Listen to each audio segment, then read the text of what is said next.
Assalamualaikum warahmatullahi wabarakatuh. Bismillahirrahmanirrahim.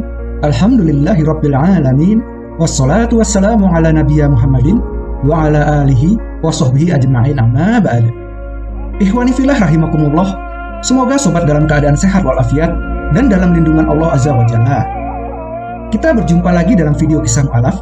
Dalam video kali ini, saya akan mengajak sobat fillah untuk menyaksikan lalu mengulas sebuah kisah yang datang dari seorang mu'alafah yang sebentar lagi akan menceritakan kisah perjalanannya dalam menjemput hidayah Allah, lalu kembali kepada Islam, satu-satunya agama yang diridhoi Sang Pencipta alam semesta dan segenap isinya. Siapakah narasumber dalam video kali ini, dan seperti apa kisah perjalanannya menuju cahaya Islam? Saya langsung saja mengajak sobat untuk menemukan jawabannya melalui video berikut ini. Selamat menyaksikan.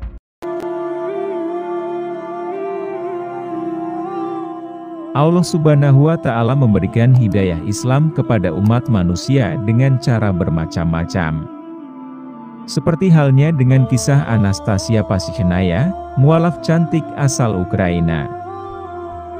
Di rumah, orang tuanya memanggilnya Asya, nama yang akhirnya dipakai saat sudah menjadi muslimah, yaitu Asya Akbaba.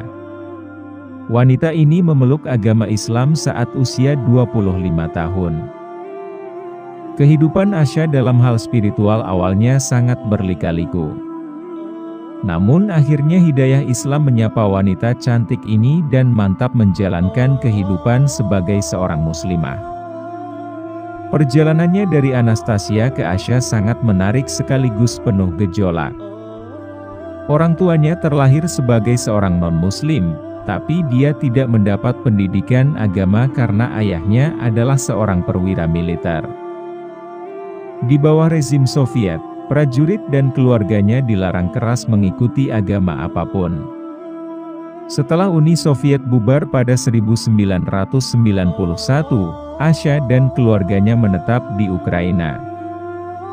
Suatu hari seorang temannya memberi buku kecil tentang Tuhan. Ini adalah perkenalan pertamanya dengan Tuhan. Asya pun terpesona. Mengingat pertemuan pertamanya pada hal-hal keimanan, Asya yang kini berusia 32 tahun mengaku masih ingat dengan apa yang dilihatnya di buku. Isinya gambar-gambar indah seperti apa surga itu. Penuh dengan bunga-bunga eksotis dan orang-orang cantik yang tersenyum mengenakan jubah putih salju, itu meninggalkan kesan yang dalam di benak saya. Ketika di sekolah, Asya melihat banyak anak memakai liontin suci di leher dan bertanya kepada ibunya tentang hal itu. Kemudian sang ibu melakukan upacara agama kepadanya, dan Asya mulai mendalami agama tersebut. Saya memulai perjalanan saya sebagai seorang non-muslim dengan semangat dan antusiasme yang besar. Tetapi ketika pergi, saya tidak dapat menemukan jawaban atas banyak pertanyaan yang menghantui pikiran saya. Saya tidak dapat memahami perlunya menyembah berhala orang suci dan pendeta untuk terhubung dengan Tuhan, jelasnya. Dia berpikir mengapa perlu melakukan ritual ini dan itu untuk berbicara dengan Tuhan. Tidak bisakah saya terhubung langsung dengannya dengan damai? Ketika saya beralih ke dunia modern, saya makin tersesat, karena saya melihat tidak ada sistem nilai, tidak ada ketulusan dan kepercayaan, tuturnya. Tidak tahu harus pergi kemana, Asya memutuskan mencari bantuan dari seorang pemuka agama. Dia menasihatinya untuk menjadi seorang pemuka agama juga dan meninggalkan dunia. Ketika itu pemuka agama meminta saya untuk mengadopsi monastisisme dan meninggalkan pengejaran duniawi dan mengabdikan diri sepenuhnya pada pekerjaan spiritual. Namun sesuatu di dalam diri saya memberontak. Saya merasa bahwa itu bukanlah cara yang Tuhan inginkan, katanya. Asya ingin menjadi seorang istri dan ibu. Baginya itu adalah hubungan emosi dan perasaan yang diberikan kepada manusia oleh Tuhan. Saya berpikir mengapa Tuhan inginkan kita meninggalkan dunia dan meninggalkan hubungan ketika Dialah yang telah memberi kita dunia ini dengan semua hubungan ini di sekitar kita, katanya. Pada usia 23 tahun, Asya kemudian beralih ke ajaran agama lain. Namun, dia tidak bisa menemukan kedamaian dan kebahagiaan yang dirindukan. Ini membuat ia tidak betah dan kembali lagi ke agamanya dulu. Kemudian saat berusia 25 tahun, Syah memutuskan mendalami Islam. Saya tidak pernah berpikir untuk mendekati Islam karena ketakutan yang tertanam di hati saya dengan apa yang saya lihat, dengar dan baca di media. Namun menemukan diri saya dalam kekosongan spiritual, saya memutuskan untuk mendalami Islam, dan saat itulah saya menemukan kisah Nabi dan ibunya Maryam dalam Islam, ungkapnya.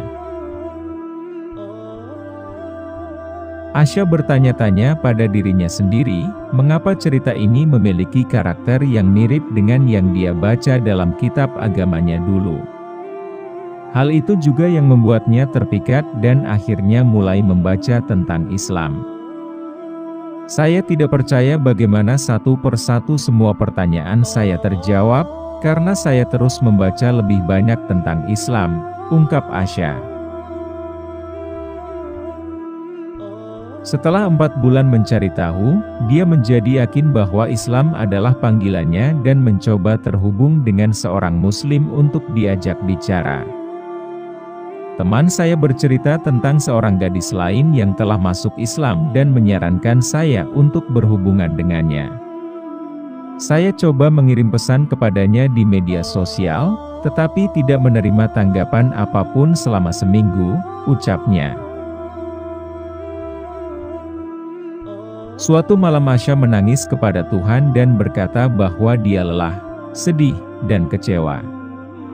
Katakan kepadaku jika Islam adalah jalan bagiku atau berikan aku kedamaian. Aku tidak bisa lari lagi, ucapnya dalam doa. Keesokan paginya Asya mendapat pesan di kotak masuk media sosialnya. Saya merasa itu dari Allah. Gadis Muslim yang ingin saya ajak bicara, namanya Hadijah, telah menjawab. Dia mengundang saya untuk menemuinya di sebuah taman, katanya.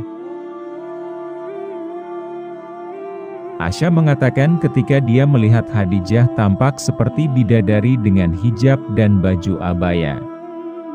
Hadijah menjawab semua pertanyaan Asya karena telah melalui situasi yang sama. Dia kemudian bertanya kepada Asya apakah ingin bersyahadat. Saat saya sedang berpikir, Hadijah mengatakan sesuatu yang mengguncang saya. Dia berkata hidup tidak dapat diprediksi, jadi lebih baik kamu memutuskan sekarang, apakah kamu ingin mati sebagai seorang Muslim atau tidak, tuturnya.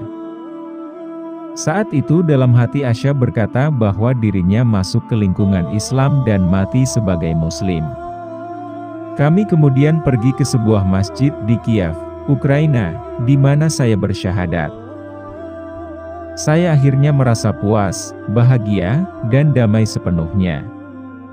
Saya telah menemukan apa yang saya cari, katanya.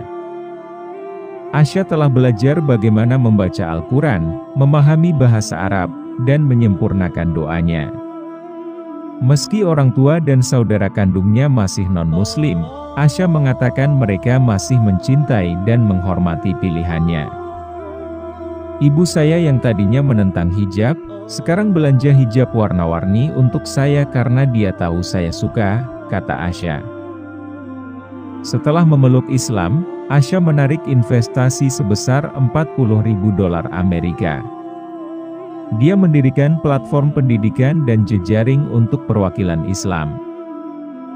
Saya pikir masyarakat sekuler akan lebih toleran ketika lebih sadar akan Islam yang sebenarnya dan kehidupan Muslim. Itu sebabnya saya buat Amanat Info, imbuhnya. Ikhwani fillah rahimakumullah, semoga kisah dari narasumber tadi bisa memberi manfaat bagi ikhtiar kita untuk selalu mendekatkan diri kepada Allah, juga memberi suntikan semangat serta inspirasi dalam meningkatkan kualitas iman serta takwa kita. Nah sobat filah yang semoga selalu dalam lindungan Allah, sebelum perjumpaan kita kali ini saya akhiri, seperti biasa saya mohon agar sobat sudi memberi dukungan supaya channel kami ini dapat terus bertahan dan terus menyajikan konten-konten Islami. Caranya cukup dengan like video ini, aktifkan notifikasi agar sobat tidak ketinggalan informasi ketika video terbaru kami ditayangkan. Kemudian share video ini melalui berbagai akun media sosial yang sobat miliki. Dan jangan lupa untuk menuliskan komentar tentang video yang baru saja kita saksikan. Atas keikhlasan sobat dalam mendukung kami, saya mengucapkan jazakumullah khairan katsiran. Mohon maaf atas segala kekurangan. Sampai bertemu kembali pada video berikutnya. Wabillahi taufiq wal hidayah. Wassalamualaikum warahmatullahi wabarakatuh.